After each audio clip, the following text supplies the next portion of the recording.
யார் வேணாலும் கட்சி தொடங்கலாம், யார் வேணாலும் மாநாடு போடலாம்.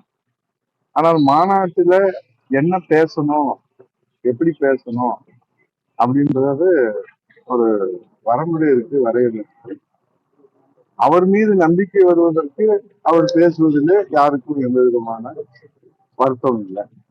ஆனால் மற்றவர்களை தாழ்த்தி ஏதோ தான் மட்டும்தான் தமிழ்நாட்டை காக்க பிறந்த அவதார புருஷர் போல அவருடைய பேச்சு இருந்தால் அதை மக்களே ஏற்றுக்கொள்ள மாட்டார்கள். ஏனென்று சொன்னால் அனைத்து இந்திய அண்ணா திராவிட முன்னேற்ற கழகம் மக்களுக்கு சேவை செய்ய தொடங்கப்பட்ட இயக்கம். அது அவர் ஒத்துக்கிட்டார்ல அவரு.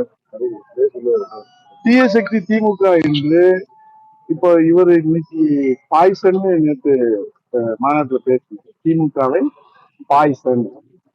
போன மாநாட்டுல என்ன பேசினாரு? பாயாசம் சொன்னாங்க. போன மாநாட்டுல பாயாசம், இந்த மாநாட்டுல பாய்சன், அடுத்த மாநாட்டுல அமுது அப்படின்னு பேசுவாரா, என்ன பேசுவாரு நமக்கு தெரியாது, அவருங்க தெரியும். நேற்று மாநாடு போட்ட அன்பு சகோதரர் அவர்களுடைய அரசியல் ஆசான் யார் என்றே தெரியவில்லை. பேரறிஞர் அண்ணாவை அவர் வைத்திருக்கிறார், புரட்சி தலைவரை வைத்திருக்கிறார். கட்சி தொடங்குபவர்களெல்லாம் அண்ணாவையும் எம்ஜிஆரையும் தவிர்த்து விட்டு தொடங்க முடியாதா என்ற நிலையிலே தான் இன்றைக்கு இருக்கிற எல்லா கட்சிகளும் இருக்கிறது. ஏன்னா அந்த அளவுக்கு அடித்தளத்தை ஆழமாக இன்றைக்கு அமைத்திருக்கிறார்கள். ஆகவே புரட்சி தமிழர் என்கிற ஒரு சாமானியரை வாய்க்கு வந்தபடியெல்லாம் பேசி விடலாம் என்று அவர் நினைத்தால் அவருக்குத்தான் அது பின்னடைவாக அமையுமே தவிர புரட்சி தமிழர் ஐயா எடப்பாடியாருக்கு அது எந்த பின்னடைவும் ஏற்படாது. ஆகவே புரட்சி தமிழர் ஐயா எடப்பாடியார் அவருடைய ஆற்றல், அவருடைய அற்புதமான குணங்களை புரிந்து கொள்வதற்கு அவருக்கு நேரம் இல்லையோ என்னவோ தெரியவில்லை. அன்பு சகோதரர் விஜய் அவர்களுடைய தொண்டர்களுடைய உழைப்பை வீணடிக்க வேண்டாம்.